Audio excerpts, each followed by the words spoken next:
What's up, guys? Welcome back to Ecom Freedom YouTube channel. Today we're going to talk about, Amazon 2022, how to win on Amazon in 2022, and so on. Is it still possible to bring products to market in 2022 on Amazon and e-commerce for that matter? I mean, yeah, we see it in Ecom Freedom every day. New students are bringing new products with, new competitive advantages, which is what we're going to go into in this video every single day, right? In my personal brand, I plan to launch 5 products in 2022. Andrew Hoffman, another one of the mentors, is going to do something very similar. Yeah, it's very possible, but it's not as easy as it once was. This isn't 2014 Amazon, which was basically the Wild West of online and e-commerce, right? We kind of need to get a little bit more creative when it comes to our product research and research and development, for that matter. We need to come up with a competitive advantage or a unique selling proposition, right? We need to give the customer a reason to buy our product over the competitor, right? Let's just say I bring a brand new coffee cup to market, and whatever, I change the color, blah, blah, blah. And I'm going up against a competitor that has, 10,000 reviews, very good organically ranked, so he can spend less on PPC, right? So he can diminish his price a little bit.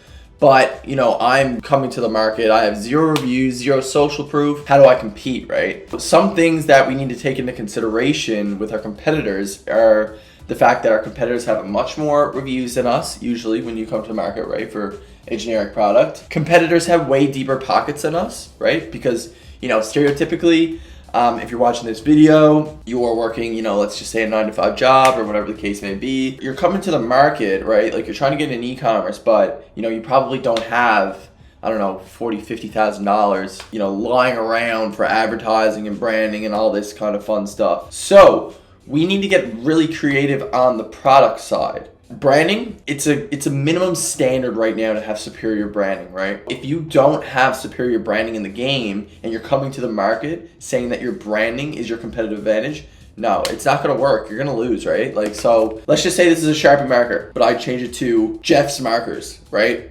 Just change the branding. Beautiful box, all this fun stuff. I'm not going to be able to compete, right? Because I'm not really giving the customer a reason to buy my marker over the competitor's marker, right? Sharpie. In saying that, there are some real big advantages when it comes to taking your time on the product research and development phase, right? I say research and development because a lot of times we're going to be bringing products to market that are going to require you to, go the extra length, right? You need to put together a PowerPoint with all your product specs and requirements. You need to make it very hard for the supplier to screw up the actual design of your product, right? So this would come together in a Google Doc or a PowerPoint, whatever the case may be.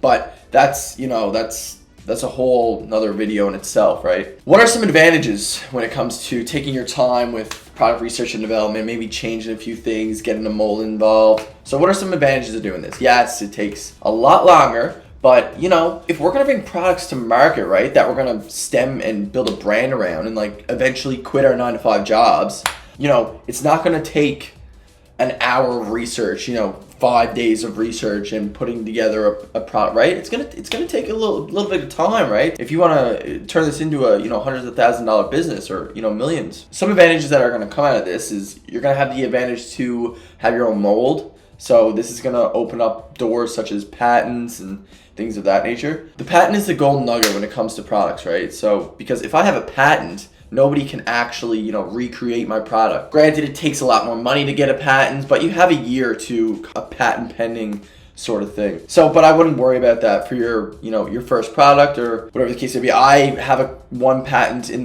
the mix right now, but I also have, 10 ASINs at the moment. So I'm selling products on Amazon under my brand with no patent, right? And it's proving to do very well. Without further ado, we're going to go through a little example here of what I thought was a good product improvement, competitive advantage that a company called Wingdo Backpacks put together. All right, guys, so we are going to go over a competitive advantage right now, one that I think is fantastic. As you can see here, this company called Wingdo Backpacks brought a book bag, these guys managed to change around a regular old book bag, right, to bring it to the market so it has a good unique selling proposition, right? So what is their unique selling proposition? This bag actually folds out and people can use it as a chair on the beach, whatever the case may be.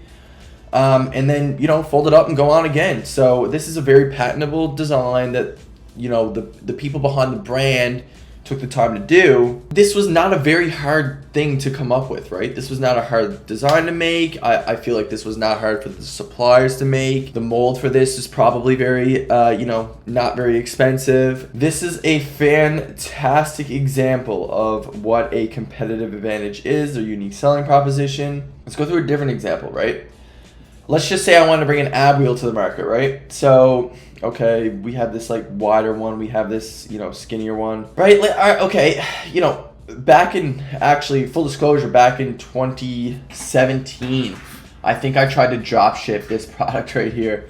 It actually didn't really work out clearly. But yes, right? So if I were to bring a ab wheel and a regular old ab wheel to the market now, let's just say it had superior branding, whatever, fantastic box design, all this fun stuff. How am I going to compete with this guy with 14,000 reviews, right? If I don't change something about the product to make a customer want to buy my product with 0 reviews over his with, 14,000, right? I need to give them a reason to want to do that. And what did Wingdo do in this scenario? The reason that they gave the customer was, okay, you're at the beach, you don't want to get full of sand at the beach. Here, we built a custom seat into our book bags where, you can basically avoid that altogether. They could have brought this to the market with 0 reviews, right? And then the customer is going to visually look at this product and be like, okay, maybe this is why I want to buy this over, a regular old backpack, right? Obviously, bringing a competitive advantage to the market, it's going to be a lot more time intensive than just picking a product off the shelf on Alibaba's website or whatever the case may be, right? So there's going to be a lot more research that's involved, a lot more product requirements that are going to be involved. There's going to be a lot more communication with suppliers that's going to be involved because most suppliers are probably not going to want to take on that challenge, right? So that's one barrier to entry that's going to happen. But all of these problems are going to be well worth it, right? Because it takes time to pull off a product like this, right? If you guys found this video helpful, I would appreciate it if you guys liked it and subscribe to the YouTube channel. We are a very new YouTube channel here. We actually have a free trial for the Amazon FBA course. The link for that is down below. In the course, you're going to get access to me, Dan, and Andrew. Me and Andrew are actually both mechanical engineers by trade, right? So we have a lot of product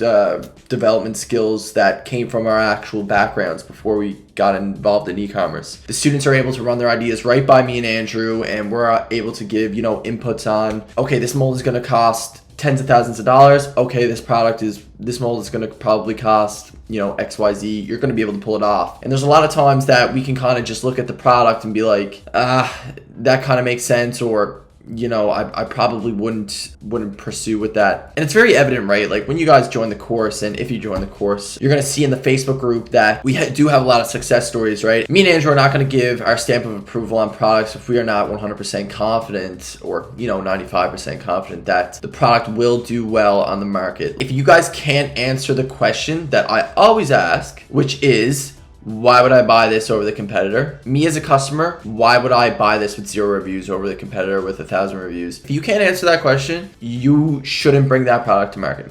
Anyway, you guys get access to all this stuff in the course. With that, we're going to wrap up the video, and thank you guys for watching. Have a good day. Peace.